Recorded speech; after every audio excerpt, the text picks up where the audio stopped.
অমৃত কথা বাংলা চ্যানেলে নতুন পর্বে আপনাদের সকলকে স্বাগত। আপনারা সকলে কেমন আছেন বন্ধুরা? আশা করি আপনারা সকলে ভালো আছেন, সুস্থ আছেন। ভগবান শ্রী রামের অশেষ কৃপা পেতে কমেন্ট বক্সে লিখুন জয় শ্রীরাম। রামনবমী তিথিতে পুজো করার পরামর্শ মেনে কিছু উপায় করলে রঘুবংশী রামচন্দ্রের আশীর্বাদ পাওয়া যায়। এই উপায়গুলি যথাযথভাবে মুক্তি দিতে পারে, পাশাপাশি ব্যক্তির সমস্ত মনস্কামনা পূরণ হয়।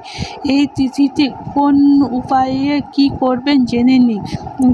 ভিডিওটি শুরু করার আগে আপনারা যারা আমার চ্যানেল অমৃত কথা বাংলা চ্যানেলে নতুন পর্বে আছেন তারা অতি অবশ্যই আমার চ্যানেলটিকে সাবস্ক্রাইব করে বেল আইকনটি ক্লিক করে দেবে, একটি করে লাইক করে দেবেন এবং প্রত্যেকে শেয়ার করে দেবেন। ধার্মিক হয়ে নোটিফিকেশন ঘন্টাটি বাজিয়ে দেবেন। হিন্দু ধর্মে অনেকেরই মনেই রামের প্রতি অটুট শ্রদ্ধা ও ভক্তি দেখা যায়।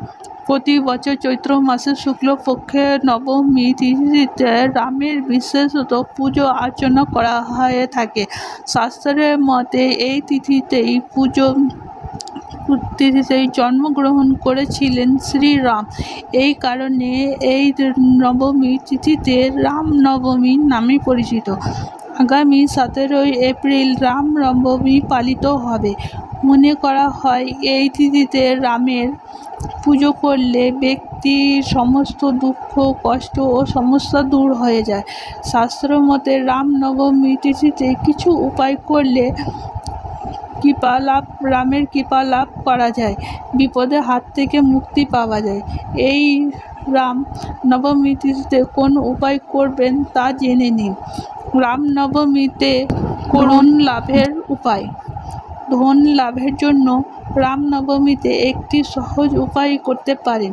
এটি সন্ধ্যাবেলায় একটি লাল কাপড়ে 11টি গোমতী চক্র, 11টি কড়ি, 11টি লবঙ্গ ও 11টি বাতাসা বেঁধে লক্ষ্মী নারায়ণে নিবেদন করুন।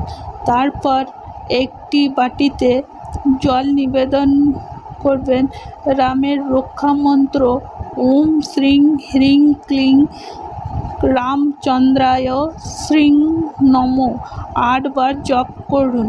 তারপর এই অভিমন্ত্র জলটিকে বাড়ির প্রতিটি কোণে ছিটিয়ে দিন। রামনবমীতে করুন সন্তান লাভের উপায়। এই তিথিতে লাল কাপড়ে একটি নারকেল বেঁধে সীতা মাকে নিবেদন করুন। এরপর 108 বার ওম নমঃ শিবায় মন্ত্রটি জপ করবেন। রামনবমীতে করুন সুখ শান্তি লাভের উপায়। রামনবমী তিথিতে রাম দরবারের ছবির সামনে ঘিয়ের প্রদীপ বা সরষের তেলের প্রদীপ জ্বালিয়ে দিতে পারেন। তারপর শ্রীরাম জয় জয় রাম মন্ত্রটি 108 বার জপ করুন। রামনবমীতে করুন রোগ মুক্তির উপায়। শাস্ত্র মতে রামনবমী তিথিতে হনুমান মন্দিরে গিয়ে হনুমান চালিসা পাঠ ও ওম হনুমতে নমঃ মন্ত্রটি 108 বার জপ করুন। রাম বজরংবলী কৃপায় সমস্ত ধরনের রোগ থেকে মুক্তি পাবেন।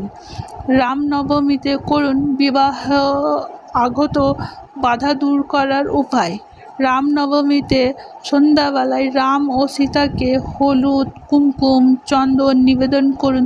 তারপর 108 বার ওম জয় সীতা রাম মন্ত্রটি জপ করুন।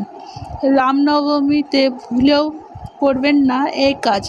এর পাশাপাশি রামনবমীতে কিছু কাজ ভুলেও করবেন না। এই দিনে তামসিক ভোজন থেকে বিরত থাকুন। আমিষ ও মদ্যপান করবেন না। মন শুদ্ধ রাখার পরামর্শ দেওয়া হচ্ছে। এদিন কারো সম্পর্কে খারাপ কিছু ভাববেন না। এর পাশাপাশি রাগ করা, মিথ্যা বলা থেকে বিরত থাকুন। তা না হলে লোকসান হতে পারে আপনারই। আজকের ভিডিওটি এই পর্যন্তই। ভিডিওটি দেখে কার কী মতামত অতি অবশ্যই কমেন্ট করে জানাবেন এবং প্রত্যেকে একটি করে লাইক করে দেবেন। এবং প্রত্যেককে শেয়ার করে দেবেন। আমার ভিডিওটি সাবস্ক্রাইব করে দেবেন। ধন্যবাদ। আপনারা সকলেই সুস্থ থাকুন, ভালো থাকুন। ধন্যবাদ বন্ধুরা। জয় শ্রীরাম, জয় হনুমান।